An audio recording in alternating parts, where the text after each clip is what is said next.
This is the WHTC Morning News with Gary Stevens on 99.7, 1450 WHTC and WHTC.com.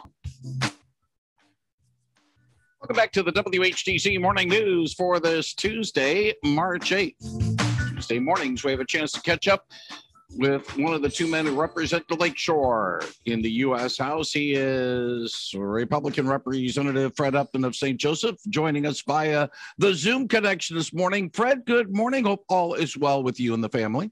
Yep, all is well. Thank you, sir. Back in D.C., a lot of votes today and tomorrow. We'll talk a little bit about those votes in a few moments, but I first want to touch upon a story that came across our wires this morning. A bipartisan group of lawmakers from both chambers say a deal has been reached to pass legislation banning the import of energy products from Russia.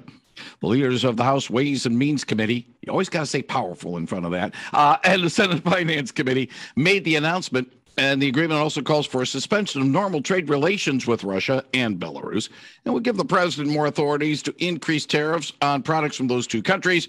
It's not clear whether President Biden would sign such a measure.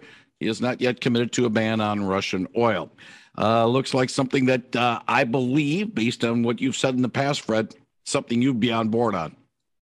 Well, I am, and this is in large part prompted by the Problem Solvers Caucus. We met last week. We talked specifically about banning oil exports from Russia to this country, nearly $20 billion last year. I've always been, as you know, an all of the above guy. We need to expand production, particularly here. We don't want to rely on any foreign market. And lo and behold, Russia is getting this income stream from oil to the tune of nearly $20 billion. It's got to stop. And so last week, the leaders of the problem solvers in the House, as well as the Senate, in terms of members that have been part of our group to a large degree, came together, said this has got to stop. To the credit, I think Biden will sign this bill because there is, as you might recall, even Speaker Pelosi came out for a ban on Russian oil Thursday or Friday late last week. So this is now going to be included in a major bill that we should be voting on as early as tomorrow. I think that we'll have more than enough votes to override a veto should Biden decide to veto it, but I don't think he will. I think he sees where the sentiment is, particularly among both Republicans and Democrats.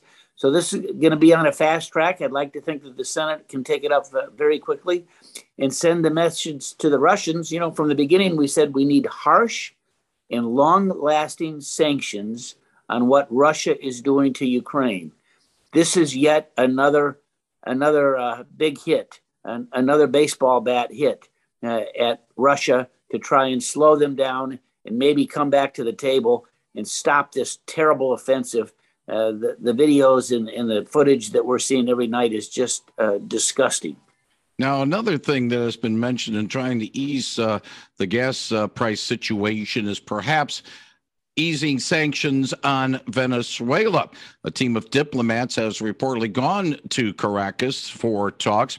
Venezuela has been under sanctions since 2019. The U.S. closed its embassy there after declaring that country's election to be fraudulent. But Florida Republican Senator Marco Rubio says replacing oil brought from a murderous dictator to have oil bought from another murderous dictator. Can Venezuela help or not really?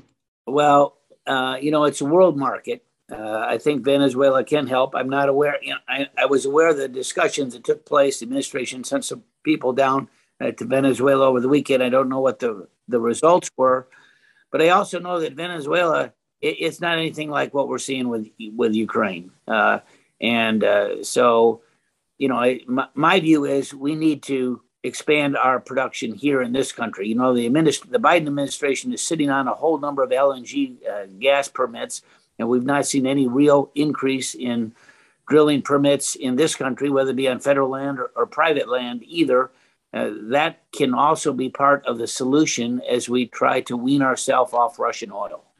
Fred, it might sound a little weird with you, but I want to play a report we got from one of our wire services about oil production and see whether or not you buy into this argument or not. I will play this for you. So let's listen to Mike Bauer. U.S. oil production accounts for 20% of global oil production. Claims that U.S. energy production is crippled is routinely premised on two Biden administration actions. One, canceling the Keystone XL pipeline, and two, pausing new oil and gas leasing on public lands. Oil experts say if Biden hadn't canceled the Keystone XL, it still would not be delivering any oil to the U.S. until 2023 at the earliest. The experts also add that the pause on leasing only applies to new leasing and does nothing to limit drilling on millions of acres, leaving experts to say that Biden isn't responsible for oil company resistance to drill. Investors are. I'm Mike Bauer. Fred, your reaction to what I just played, which we played a little bit earlier today. Well, Keystone would not be in production now, but 2023 is not too far away. And it also sends a signal that we're serious about production here in North America. That's what that did. And what Biden did on his very first day of the presidency by canceling that project, not only did it cost thousands, tens of thousands of jobs, but it also sent the signal that we weren't willing to do it ourselves, something that I led the fight on when I was chairman of, I'll say, the powerful Energy and Commerce Committee. I hear you. I know, but you know, they always say the powerful House Ways and Means, but you know, go ahead. But we actually embarked on a North American energy independent plan. We started doing it ourselves rather than relying on some of the OPEC nations and others. We sent the signal that we were going to do it here. Biden, on his very first day, canceled that project. That sent the signal to the rest of the world that we weren't serious about finishing the job and being energy independent, which was going to only boost our economy and put ourselves at risk, particularly when you see something like this of what's going on in Eastern Europe.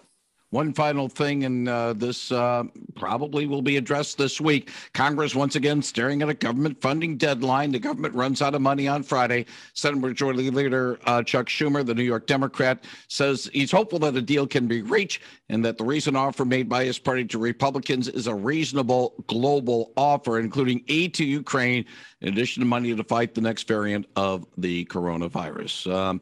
Another continuing resolution, I'm afraid, or can something be done? You know, it's going to be close whether we can actually finish up without doing maybe a 1-week CR. It's too early to tell what happened late last night. I know when I left the Hill last night, they were hoping that we could vote on this thing as early as tomorrow. The package to finish for the rest of the year includes money for defense, obviously a Ukraine aid package for this humanitarian issue, helping resupply our NATO allies in terms of the armaments that have gone out there as well. It'll be very close as to whether we can get it done by tomorrow or not. And otherwise, we'll have to do probably just a 1-week CR. But at the end of the day, at the end of next week, I think we'll have a package that'll be bipartisan that the president will sign that will accomplish those goals. We'll see.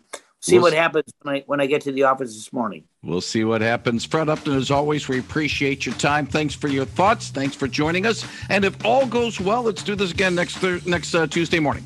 Yep, it's a flyback day. We don't have votes Monday, so we'll figure out. We may have to do it at 7 o'clock instead of 8, but we'll see what the deal is. We'll be ready for you. Thank you very much, Fred Upton, on 99.7 and 1450 WHTC.